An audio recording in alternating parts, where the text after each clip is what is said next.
Bom, faz mais de um ano que eu gravei esse vlog e eu perdi a introdução do vídeo, então tô gravando aqui a introdução pra falar um pouco desse livro.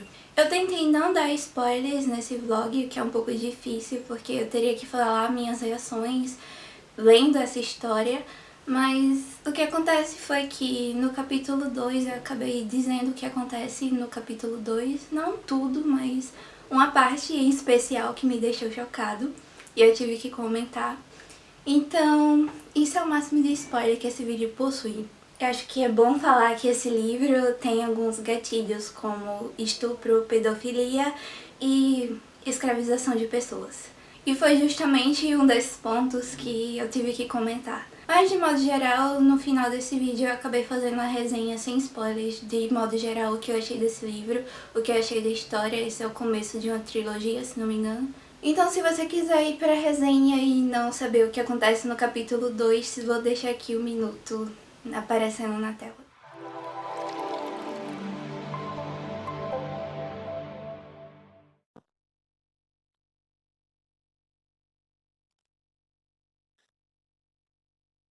Então são quase 4h20 da madrugada. Eu só li até a página 62 e eu pretendia ler até a página 100 e depois gravar o que eu tava achando da história. Mas o que eu acabei de ler, eu ainda vou pro capítulo 3 e eu já estou em choque. Eu já sabia que essa história ia ter esse tipo de coisa, mas nossa, eu não esperava que fosse tão grotesco, tão revoltoso. Bom, a primeira coisa que eu gostaria de falar é que esse livro tem um mapa. Eu achei bem legal. Eu não tinha visto o livro antes de começar a ler. E também tem no começo uma lista dos personagens. Uma coisa que eu gosto muito, porque já facilita o meu trabalho de ter que ficar anotando o nome de todos os personagens que aparecem na história e o nome dos lugares também que aparecem no mapa. Eu gosto muito quando o livro já tem isso, então eu já fiquei. Nossa, que bom. Eu passei acho que quase 10 minutos tentando decorar o nome dos personagens para não me perder tanto lendo o começo da história. Tipo, o protagonista vai ser o Damianos, que vai ser chamado de Damen na maior parte da história, e ele é filho herdeiro de Theomedes. Só que tem um cara chamado Castor que é filho ilegítimo do Theomedes, ou seja, o meio irmão do Damen, que o desgraçado faz ele, quando eles são jovens, ele fere o irmão com a espada e fica com um olhar sinistro para ele. E o que ele faz já no prólogo do livro, esse Castor, ele faz o quê? Ele faz de conta que matou o príncipe, o irmão dele e o pai, e pega o reino pra ele, suposto protagonista da história, antagonista no caso. É o Laurent, que vai ser esse príncipe herdeiro do reino inimigo que o protagonista fazia parte. E o que vai acontecer no prólogo é que o Damen vai, né, perder a família por causa do meio-irmão dele, e ele vai ser vendido como escravo pro reino inimigo. Assim, o Laurent, a descrição dele, loiro, olhos azuis, não sei o que, roupa azul escura, ele, deboche, ele me lembrou o Lestat de Entrevista com o Vampiro, tentando deixar um pouco as minhas comparações com personagens de outras histórias de lado. E já no segundo capítulo tem. Já, tipo, página 50. Toma, um estupro. O que eu posso dizer até agora é que eu odeio todo mundo. Eu pensava que eu ia odiar o protagonista, o Damen. Pera, esse mesmo nome dele, já esqueci. É Damen. Eu pensava que eu ia odiar o Damen, mas aparentemente até agora ele é a única pessoa sensata dessa história. Pra vocês terem uma ideia, eu não sei se vocês sabem, Calígula, aquele imperador romano, sabe, que ficou muito conhecido por orgias bacanais e sexo em público e essas coisas. coisas assim. É tipo a corte de Vera é o nome dessa corte, pera. É. Tipo, a corte de Vere, até agora, parece que o espetáculo deles é tipo o espetáculo do Calígula. Estou um pouco chocada, estou. Eu já esperava isso? Esperava, mas não desse jeito. Eu acho que isso faz parte pra gente querer ver o Damen se vingando depois ou tendo conflitos. Eu devia estar acostumada a esse tipo de história, bom, não estou. Eu lembrei que tinha outra coisa que eu queria falar sobre a corte de Calígula, ou melhor, sobre a corte de Vere. Enquanto eles mandavam pessoas pra servirem de espetáculo, dois caras, um estuprando um e o outro tentando resistir. Tipo, eles mandaram esses escravos, os senhores, para os senhores do reino lá assistirem e ficarem se tocando e tocando seus escravos. Tinha uma moça lá tocando a escrava dela enquanto tava assistindo o estupro daqueles dois escravos na frente. E aí isso me faz lembrar de discussões sobre a pornografia, que geralmente é exatamente isso que tá acontecendo quando você é uma pessoa que consome pornografia na internet. Tipo, a pessoa que tá naquele vídeo como passivo, ele tá interpretando que tá tudo bem, que ele tem prazer, mas na maioria dos casos, as pessoas passivas, principalmente no caso de mulheres, vocês já devem ter ouvido isso.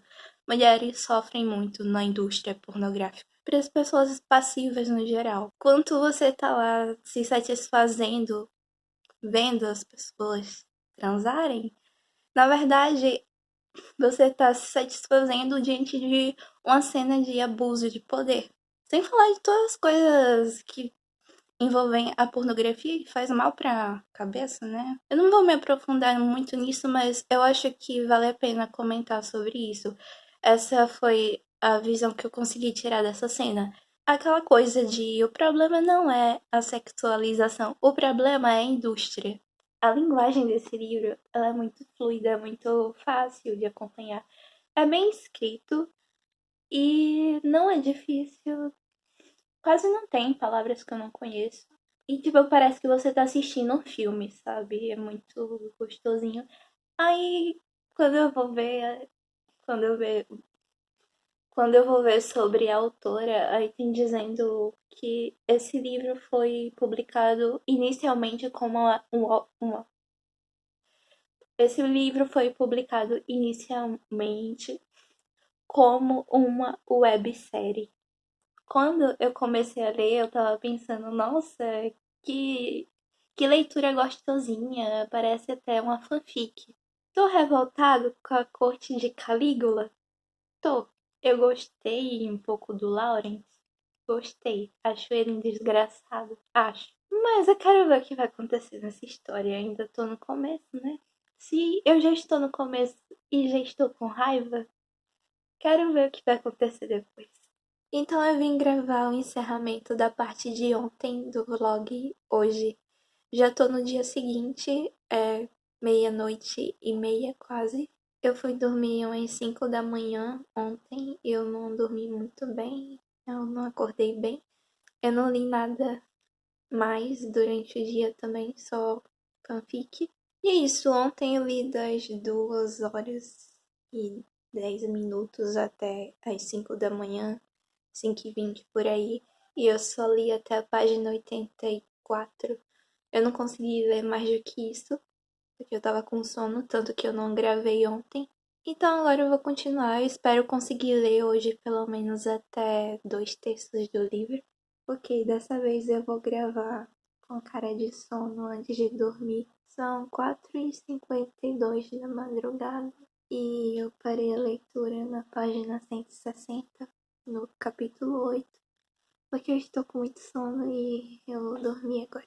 Eu cheguei até 50% do livro e eu não sei o que falar até agora. Não que não tenha que falar, só não sei como falar.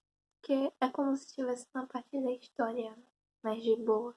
Porque acho que depois do impacto que eu vi no começo, é difícil me impressionar com alguma outra coisa. Uma coisa que me chamou a atenção foi que eles falam que em Vere os escravos não ficam com pessoas do sexo oposto que eles para evitar filhos bastardos, ou seja, esse é um método contraceptivo deles. Eles levaram a sério demais aquela frase, mais vale uma vida de tesouradas do que 9 meses de gravidez. Além dessa homofobia ao contrário, com a heterofobia. Nem chega perto, na verdade, mas dá essa impressão a princípio. Sim, eu gosto de histórias assim. Eu fico me perguntando por que eu gosto de história violenta. Eu não consigo gostar de coisa só fofinha. Tem que ter um problema no meio. E amanhã eu continuo a leitura. Mano, eu tô aqui 2 dias depois da última gravação e eu voltei a dormir pela noite. Então eu voltei a ler hoje de manhã, das 8 horas às 11. Eu cheguei no capítulo 13, na página 152, e falta bem pouco pro final. Eu não sei direito o que pensar da história. Eu tô gostando. Eu já não lembro mais o que eu falei dos outros dias, mas os personagens são muito envolventes.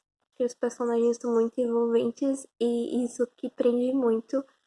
Tem um desenvolvimento meio lento do protagonista, do Damien com o Laurent.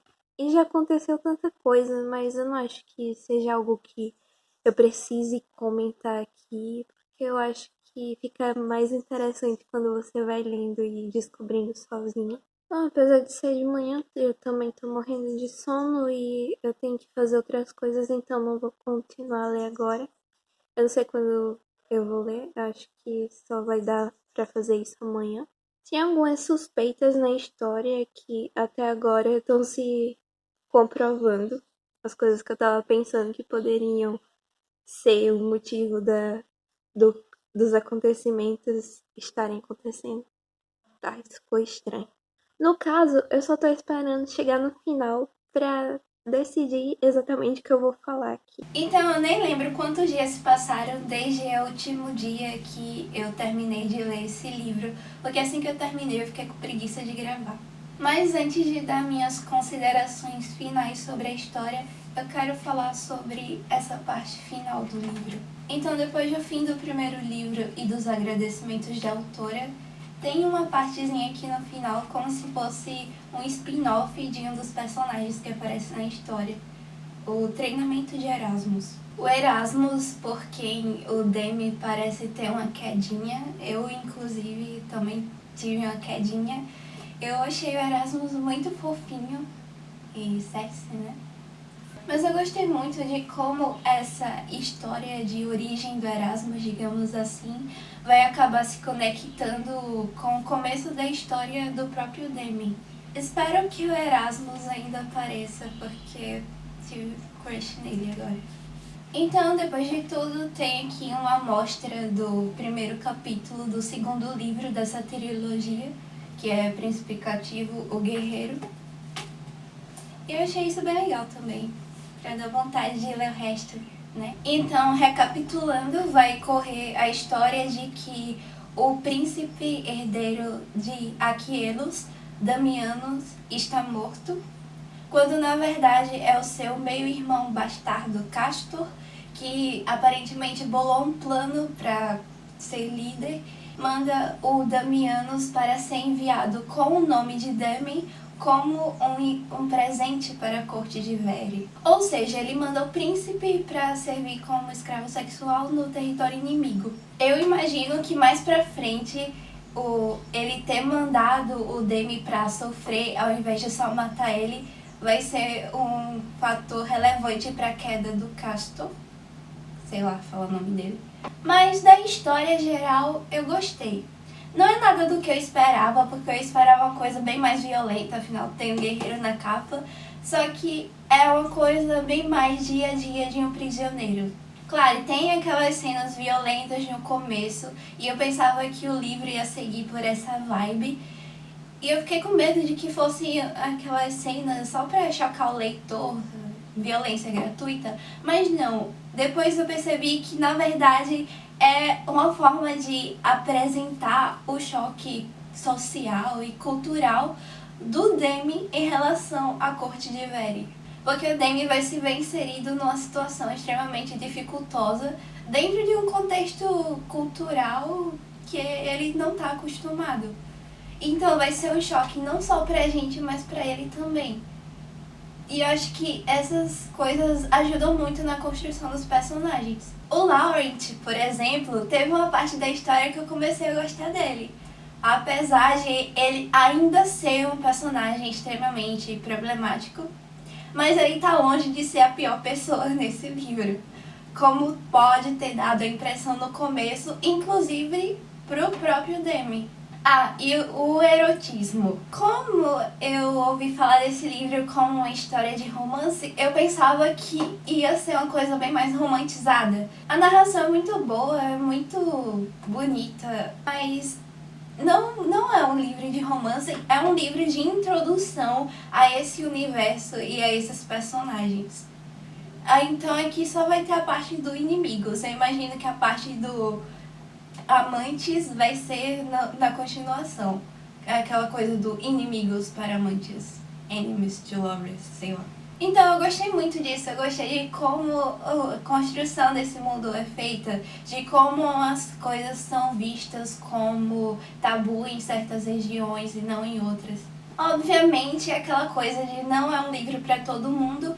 Eu acho que eu sou uma pessoa que dificilmente gosta de um romance muito fofinho, então eu entendo porque essas coisas são necessárias na história. É aquela coisa, quando a felicidade chega fácil demais, é difícil engolir. E infelizmente a gente gosta de ver o personagem se ferrando até conseguir o que ele deseja. Então sim, eu gostei, sim, eu quero ler os outros livros, mas eu não vou fazer isso no momento porque não quero comprar os outros agora, porque eu quero ler outras coisas. Ou seja, tem que dar prioridade a comprar Modal Zushi. Mas é isso, até agora 4 estrelas de 5. Eu releria esse livro depois de já conhecer a história completa, o que só vai acontecer mais pra frente, não agora. E agora vamos para a parte mais difícil do vídeo. Então deixa o like se você gostou, comenta o que você quiser pra me ajudar aqui, se inscreve no canal se não for inscrito. Agradeço muito por você ter assistido, até o próximo vídeo e guarde sua chave perdida.